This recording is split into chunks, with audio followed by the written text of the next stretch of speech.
Ça va devenir un rituel que je tousse au début de chaque vidéo. Bonjour à tous, j'espère que vous allez bien. Aujourd'hui je vous retrouve pour une vidéo dans laquelle je vais vous raconter quelques anecdotes au sujet de mes 2 stages en onglerie. Cette idée de vidéo m'est venue quand j'ai vu que sur Twitter un nouvel hashtag tournait, le hashtag balance ton stage. Courage à tous les stagiaires du monde.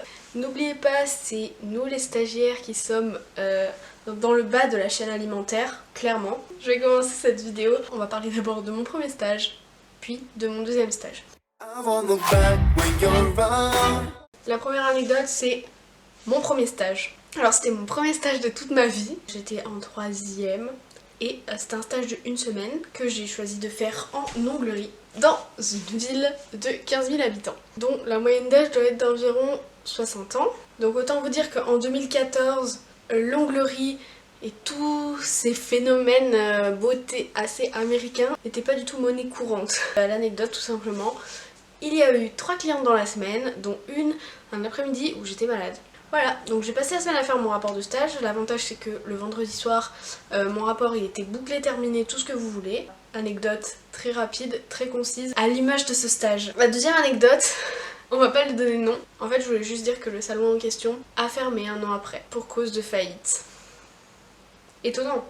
Alors la troisième anecdote, c'est une anecdote de mon deuxième stage. On va l'appeler entretien éclair. Je vous fais un peu le contexte, j'étais en première année de BTS esthétique, donc il fallait que je fasse un stage dans le domaine de l'esthétique. Jusque là tout est normal, tout va bien. La prof voulait qu'on établisse une liste de tous les endroits qu'on voulait aller voir et dans lesquels on voulait proposer notre candidature. Alors on prospecte, tout ça, j'ai envoyé un mail la veille pour demander si je pouvais passer le lendemain et on m'a répondu direct oui pas de souci, vous pouvez passer demain, on vous attendra. Déjà je suis accueillie par une fille qui avait l'air de faire l'accueil. À l'époque je savais pas, mais effectivement c'était la fille qui s'occupait uniquement de l'accueil. La fille de l'accueil m'a fait patienter 1 demi-heure que la patronne arrive et je savais pas qui était la patronne dans le magasin, il y avait beaucoup de monde. J'ai remarqué du coup que la patronne en question c'était la dame qui était au fond, qui était en train de piailler avec les esthéticiennes. Donc là la patronne arrive, elle vient me voir, elle me fait bonjour, c'est pourquoi? C'est pour faire un stage ici et tout.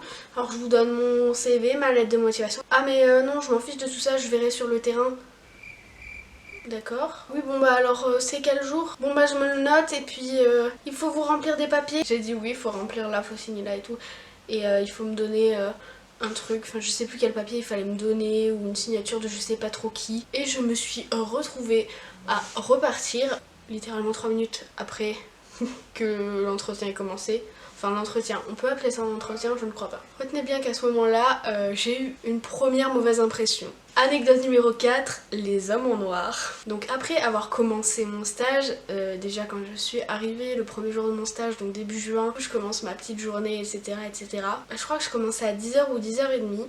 Sur le coup de midi, il y a 2 hommes qui rentrent en costume, cravate, noir, machin et tout, petite mallette, qui vont dans le fond du local avec la patronne. Au moment où ils partent, en serrant la main du coup de la patronne, il y en a un qui lui dit du coup il va falloir faire ces changements sinon vous êtes sûr de mettre la clé sous la porte dans 1 mois. Enfin voilà. Deuxième mauvaise impression. Donc anecdote numéro 5, le balai. Oui parce que bien sûr stagiaire égale larbin. Il y avait une partie pédicure, il y avait des gens qui coupaient, désolée si vous aimez pas ça, les ongles, les peaux mortes, tout ça, on adore. Fallait nettoyer souvent et tout et fallait passer le balai. Donc la patronne m'avait dit quand tu n'as rien à faire ou quoi, tu peux passer le balai pour que ce soit toujours nickel. Enfin déjà je pensais que ce serait chacun son tour qui nettoierait un peu partout quoi. Les autres quand ils avaient rien à faire, ils allaient au café à côté et moi quand j'avais rien à faire, je passais le balai. Et au bout de peut-être 3-4 jours de stage, donc 3-4 jours où je passais le balai, la patronne vient me voir, elle me prend le balai des mains, mais vraiment. Je vais te montrer comment on passe le balai. Elle me montre et tout, je fais bah c'est ce que je fais. Non, c'est pas comme ça que tu fais toi. Tout ça pour dire que apparemment je ne sais pas passer le balai. L'anecdote suivante, c'est le grand départ. Vous allez me dire le départ de qui? Au bout de même pas 1 semaine de stage, mon maître de stage décide de partir sans donner de raison, sans dire qu'il a quitté son poste. Voilà, je me suis retrouvée sans maître de stage au bout d'1 semaine de stage, j'étais très contente encore une fois. L'anecdote numéro 7, on va l'appeler le foutage de gueule. Au bout de la 2e semaine, j'ai commencé à faire des déposes de vernis semi-permanent et quelques petites déposes de résine, mais on m'a pas appris à faire des poses, carrément des poses de résine. Et du coup, un jour, je n'avais rien à faire. J'avais passé le balai, j'avais fini toutes mes corvées. Une de mes collègues me dit bah écoute, si tu t'ennuies, t'essayes de te faire une pause complète sur un ou plusieurs doigts. Donc je me colle les capsules, elle me dit ok nickel, c'est bon, impeccable. Je mets du coup la résine, mais la résine c'est hyper difficile à travailler parce que ça sèche hyper vite et il faut à peu près 1 an pour savoir maîtriser la résine complètement. Donc je me foire, hein, logique, et après la résine tu peux la retravailler avec la ponceuse. Donc j'essaye un peu de faire des trucs mais ça marche pas et tout, je lui montre, je lui dis bon bah voilà, je sais que c'est moche mais je te montre. Elle me chope le doigt, elle me tire vers ses collègues. Regardez, regardez, oh là là, non mais Mélanie, c'est pas fou ça. Franchement, va falloir s'améliorer si tu veux bosser là. Mais je ne veux pas bosser là. Elle aurait montré à tout le monde, elle appelait tout le monde à l'autre bout du magasin et tout. Ah Sophie, viens, viens. Mais ça ne se fait pas madame. Ça met vraiment en confiance les jeunes gens de 18 ans. J'avais 18 ans au moins. Ouais, j'avais 18 ans. Ça met très en confiance dans le monde du travail. On va passer à l'anecdote numéro 8, la journée de l'enfer. Alors, la journée de l'enfer, au début de mon stage, j'avais dit à tout le monde, c'est ne me faites pas faire l'accueil, vraiment. J'aime pas, c'est pas mon truc, j'ai pas envie de me forcer sur ça. Vraiment, le contact humain, non. Une journée, la fille qui s'occupait de l'accueil était malade, je crois. Je sais plus ce qu'elle avait, ou si elle était partie en vacances, en week-end, je sais plus. Bah qui c'est qui a fait l'accueil? C'est moi. Donc toute la journée, avec 4 téléphones, sachant que je déteste répondre au téléphone, vraiment. J'ai un gros problème avec ça. Vraiment téléphoner c'est pas fait pour moi. Toute la journée au téléphone, à répondre, à faire l'accueil en même temps. En plus c'était juste avant l'été, enfin c'était autour du 21 juin, quelque chose comme ça. Du coup tout le monde venait se faire les ongles pour les mariages des copines, des machins. Horrible journée. Et ça s'est pas super bien passé. Ceci m'amène à l'anecdote numéro 9 qui va s'appeler Hello Kitty. Alors dans cette fameuse journée de l'enfer, donc c'était surbooké, les clientes elles pouvaient soit venir sans rendez-vous, soit prendre rendez-vous pour être sûre d'être prise. Donc je reçois un coup de téléphone, je réponds bonjour, je voudrais un rendez-vous aujourd'hui s'il vous plaît. Alors moi j'étais là, ah bah aujourd'hui ça va pas être possible. Il y a vraiment beaucoup de monde et on peut pas prendre le risque de vous marquer alors que vous êtes pas sûr de passer quoi.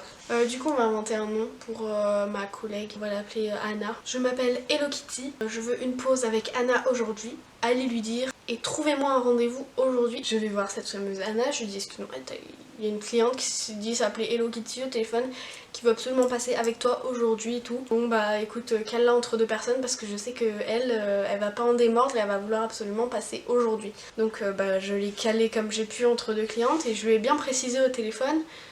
Par contre, faudra pas se plaindre si jamais Anna a une demi-heure de retard, 1 heure. Je peux pas faire mieux en fait. Elle me fait au téléphone, oui d'accord, pas de souci, donc je serai là à l'heure et tout. L'horaire arrive, la Hello Kitty arrive, Anna me fait un signe pour me dire c'est elle. Déjà il y avait des sièges à l'entrée pour que les clientes s'assoient. Il y avait une maman avec une petite fille ou un petit garçon, je sais plus. À côté il y avait une vieille dame et encore à côté il y avait encore une vieille dame. Je voudrais une place s'il vous plaît. Il y a une des vieilles dames qui a dû se lever pour laisser la place à cette folle parce que clairement elle était complètement tarée. Moi après je m'en suis plus trop occupée, j'ai fait ma vie, j'ai continué à répondre au téléphone, aux 4 téléphones, mais vous vous rendez compte, 4 téléphones c'est un truc de malade. Au bout de 1 heure, enfin peut-être pas 1 heure, peut-être 3/4 d'heure, la Hello Kitty se lève, elle vient me voir. C'est inadmissible, vous m'avez promis un rendez-vous à telle heure avec Anna, absolument. C'est pas comme ça qu'on traite les clients, je sais pas quoi. Je sais plus ce qui s'est passé. J'ai fui, je crois que j'ai fui. Dans mes souvenirs j'ai fui. J'ai appelé une des filles qui était en train de faire les ongles, je lui ai dit vas-y à ma place parce que je peux pas, ça m'énerve. Anecdote numéro 10 du coup, c'est l'anecdote l'anglaise. Et du coup il y a une jeune fille qui rentre dans la boutique, mais elle était anglaise du coup, il n'y avait pas grand monde qui parlait anglais je crois dans la boutique. Il y avait une fille et moi du coup. Et personne ne comprenait rien, donc du coup on essayait de traduire comme on pouvait. Et donc comme elle avait du gel sur les ongles et que la plupart de l'équipe travaille, enfin même toute l'équipe travaille avec de la résine, en fait il fallait lui faire enlever tout son gel et lui remettre de la résine. Et donc pour lui enlever le gel, du coup il fallait passer la ponceuse. Donc qui c'est qui s'y colle? Vu que je parle anglais, et ben mimez-moi. Je prends son doigt, elle fait... Genre je te dérange, excuse-moi, hein, tu viens de faire les ongles, moi si je peux pas te toucher, dégage. Et donc je commence à lui poncer les ongles et tout. Par contre le bruit là et les vibrations, ça va pas être possible. Comment vous voulez qu'on fasse pas de bruit avec des ponceuses et comment vous voulez que ça vibre pas, ça tourne? J'en avais trop marre. Vraiment, ce jour-là, je crois que c'est le jour de trop.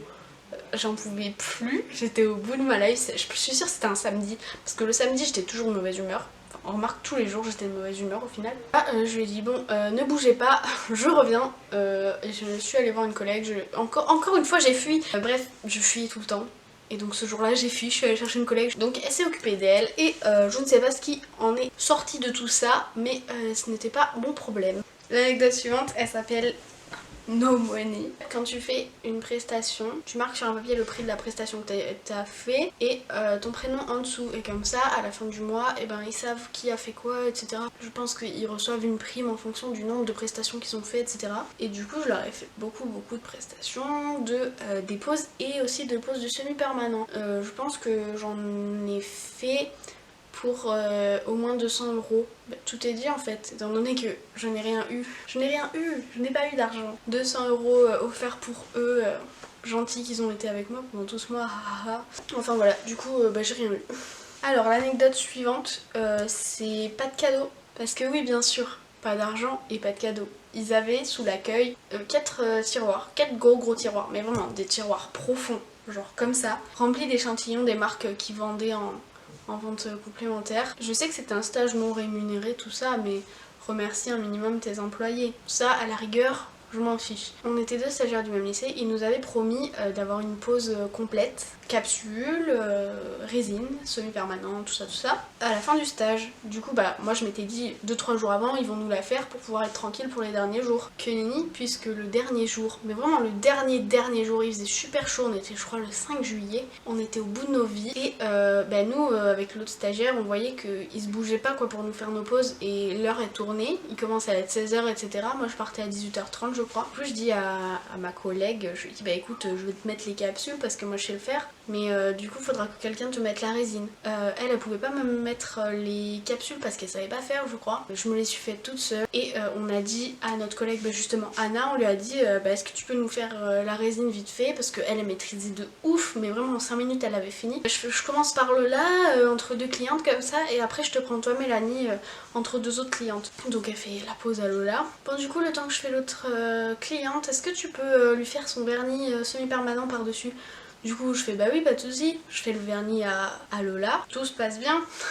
Elle partait je crois à 18h et moi je partais à 18h30. Donc 18h elle dit bon bah moi j'y vais et tout, merci machin, elle part. Et moi à 18h j'avais toujours que mes capsules posées sur les ongles, je sais pas si vous imaginez, c'était très moche. Donc je demande à Anna, je lui dis tu vas me faire ma résine et tout, elle fait oui t'inquiète, dans 5 minutes. Et puis 5 minutes, j'attends.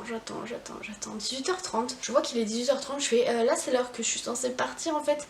Elle me fait ah attends 5 minutes et tout, en attendant tu peux me prendre telle cliente? Bah oui vas-y, c'est mon dernier jour, je vais prendre une cliente au moment où je suis censée partir. Donc je prends ma petite cliente, je lui fais son petit machin. Le salon fermait à 19h30, donc il était 19h15, je n'avais toujours pas mes ongles faits. J'ai attendu 5 minutes, je lui ai dit bon bah écoute laisse tomber, de toute façon je sais que tu vas pas me le faire, et voilà. Et je me suis fait tremper les ongles, je me suis dégagé les trucs. En prime ça va bien dégommer les ongles hein. Et donc voilà, je n'ai pas eu ma pause, j'ai attendu jusqu'à 19h45 je crois au final. Même pas un merci, je crois qu'ils m'ont même pas dit au revoir. La dernière anecdote, si je dis pas de bêtises, on va l'appeler plus de nouvelles. Alors en fait pendant l'été j'ai dû faire un rapport de stage qui était noté pour la 2e année. Il a fallu que je demande un renseignement à la patronne du coup. Je lui ai envoyé un mail.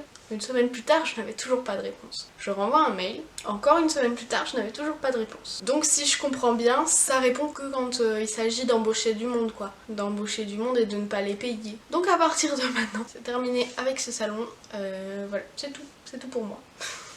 Du coup, bilan de cette vidéo.